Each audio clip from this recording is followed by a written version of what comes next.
Hello everyone, আসসালামু আলাইকুম। সবাই কেমন আছেন?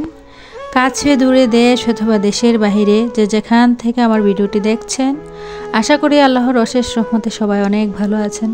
আলহামদুলিল্লাহ, আমিও ভালো আছি। প্রতিদিনের মতো আরও একটি নতুন ব্লগ ভিডিও নিয়ে এসেছি আপনাদের মাঝে। আশা করি ভিডিওটি আপনাদের খুব ভালো লাগবে। শীত মানেই পিঠাপুলি, আর শীতের শুরুতেই পিঠা খেতে আসলে অনেকটা ভালো লাগে। তার জন্য আজকের দিনটা শুরু হবে শীতের পিঠা দিয়ে। সকালবেলা এখানে চিতই পিঠা বানাবো, তার জন্য আগের দিনকে অনেকগুলা চাল বাজার থেকে কিনে এনেছিলাম, সেগুলা ভাঙিয়ে নিয়ে এসেছি আর কি।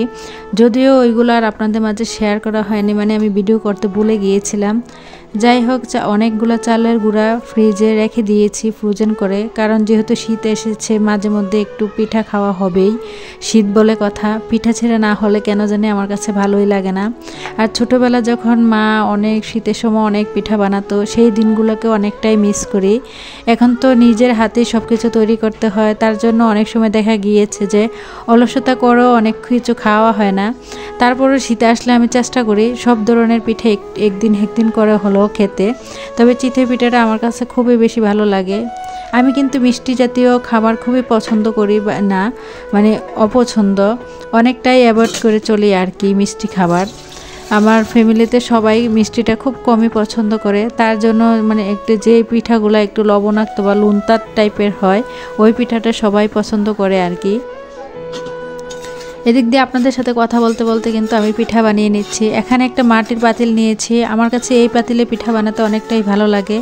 যদিও আমার কিন্তু ননস্টিকের ছোট ছোট করে যেগুলো পিঠা বানায় চিতই পিঠা ওইগুলো আছে, কিন্তু ওইগুলোতে পিঠা বানাতে আমার ভালো লাগে না। একদম ছোট ছোট মনে হয় যেন অনেকটা সময় লেগে যায়, বা ওইখানে কিন্তু পিঠাটা অতটাও ভালো হয় না। তার জন্য আমি একটা নতুন মাটির পাতিল কিনে এনেছিলাম আর কি।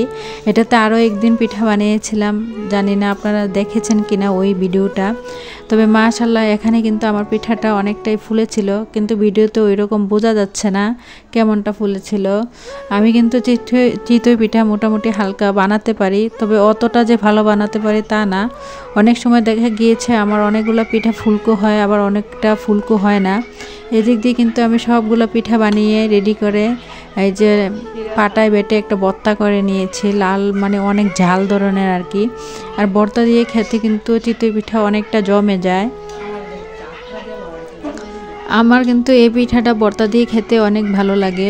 সরিষা ভর্তা দিয়েও অনেকে খায়, তবে আমি সরিষা ভর্তা, বাসায় যেহেতু সরিষা ছিল না তার জন্য লাল ধরনের ভর্তাটাই করেছি। এদিক দিয়ে সকালে নাস্তা খেয়ে চলে এসেছি, একটু বাসাটাকে গুছিয়ে নেব।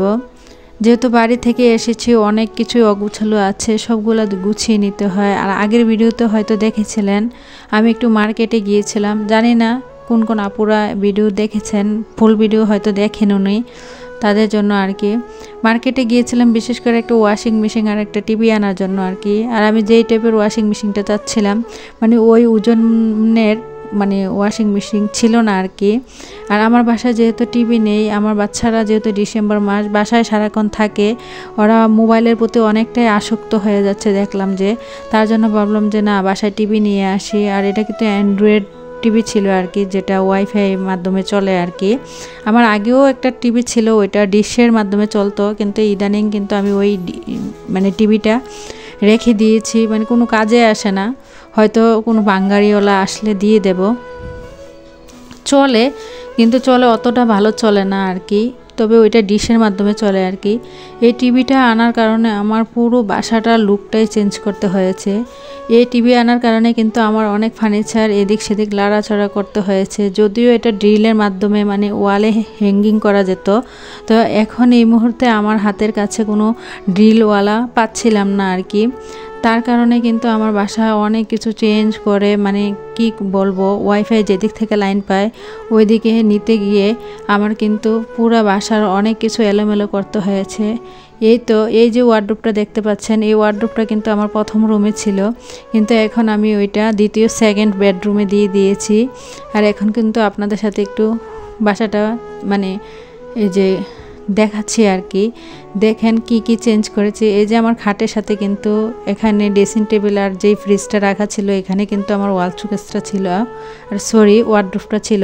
আর এখানে কিন্তু আমার এই যে ড্রেসিং টেবিল আর ফ্রিজটা ছিল, কিন্তু এগুলো সব কিছু রাতের ভিতরে আমার চেঞ্জ করতে হয়েছে আর কি।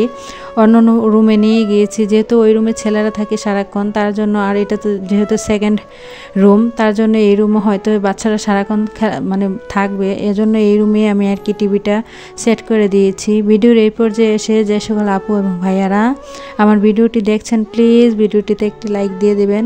আপনাদের একটি লাইক পারে আমার ভিডিওটি অনেকের কাছে পৌঁছে দিতে। আর যারা অলরেডি এই কাজটি করে দিয়েছেন তাদেরকে জানাই আমার অন্তরস্থল থেকে অনেক অনেক দোয়া ও ভালোবাসা। আর যারা আমার এই ছোট্ট চ্যানেলটিকে প্রতিনিয়ত একটু একটু করে সামনের দিকে এগিয়ে নিয়ে যাচ্ছেন, সে সকল আপু এবং ভাইয়াদের উদ্দেশ্যে আবারও জানাচ্ছি, আপু এবং ভাইয়ারা তোমাদের জন্য রইল অন্তরস্থল থেকে অনেক অনেক দোয়া ও ভালোবাসা। এদিক দিয়ে পুরো বাসাটা দেখে কিন্তু চলে এসেছি দুপুরে রান্না করার জন্য। রাইস কুকারে যেহেতু ভাতটা বসিয়ে দিয়েছি, আর আগের দিন অনেকটা তরকারি রয়ে গিয়েছে, যার কারণে আজকে শুধু পালং শাক দিয়ে চিংড়ি মাছ দিয়ে রান্না করব। আর যে কোনো শাক জাতীয় জিনিসই হচ্ছে কি অনেকবার মানে পরিষ্কার করতে হয় ধুয়ে। এই শাকটাকে আমি 3 বার ধুয়েছিলাম আর কি। আর চিংড়ি মাছও ফ্রিজ থেকে নামিয়ে ধুয়ে পরিষ্কার করে নিয়েছি। আর এই চিংড়িগুলো ওই যে আগের ভিডিওতে হয়তো দেখেছেন, একটু বড় টাইপের চিংড়ি মাছ আর কি নিয়েছি। তার জন্য এখন এই তো পেঁয়াজটা বেজে নিয়েছি, আর এখন চিংড়ি মাছটা একে একে দিয়ে দিয়েছি। আমি আজকে চিংড়ি মাছটা হালকা বেজে সব মশলা কষিয়ে তারপরে তাতে আমি পালং শাকগুলো দিয়ে দেবো আর কি। আর এখন যেহেতু ইদানিং শীত পড়েছে, কাঁচামরিচের দামও কিন্তু অনেকটা কমে গিয়েছে, যার কারণে সব তরকারিতেই কিন্তু বেশি করে কাঁচামরিচ ব্যবহার করা যায়, কোনো সমস্যা হয় না। আমি কিন্তু এখন প্রায় কিন্তু নাকি রোজা চলে এসেছে, আর 2-1 মাস হয়তো বাকি আছে। রোজার মাসের জন্য অনেকগুলো মরিচ আনবো, অবশ্যই আপনাদের সাথে শেয়ার করব।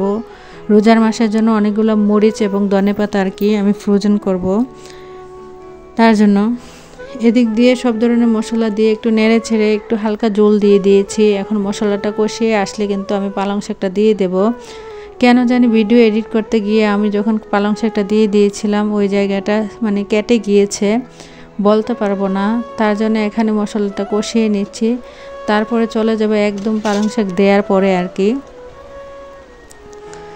এদিকে দেখেন পালং শাকগুলো যখন দিয়েছিলাম অনেকগুলো ছিল, আর এখন দেখতেছি একদম কমে মানে একদম অল্প হয়ে গিয়েছে। সমস্যা নেই, যদিও বাসায় আজকে ওই রকম মানে কেউই নেই। আমার এক ছেলে আমার বাবার বাড়িতে চলে গিয়েছে, আর আমার বড় ছেলে আর আমি আছি, 2 জন মানুষ। মানে আমার বাবার বাড়ি যেহেতু আমার বাসার পাশে, মানে 10 থেকে 15 টাকা ভাড়া লাগে আর কি আমাদের বাড়িতে যেতে, আমার বাবার বাড়িতে। আর স্কুল মাদ্রাসা কিন্তু খুলে ফেলবে, তার জন্য আমিও যাব, মানে আমি হয়তো কালকে যাব, যাওয়ার পরে 2-3 দিন হয়তো থাকবো। ভিডিওটা এই পর্যন্তই, আর বড় করলাম না। খোদা হাফেজ, আসসালামু আলাইকুম।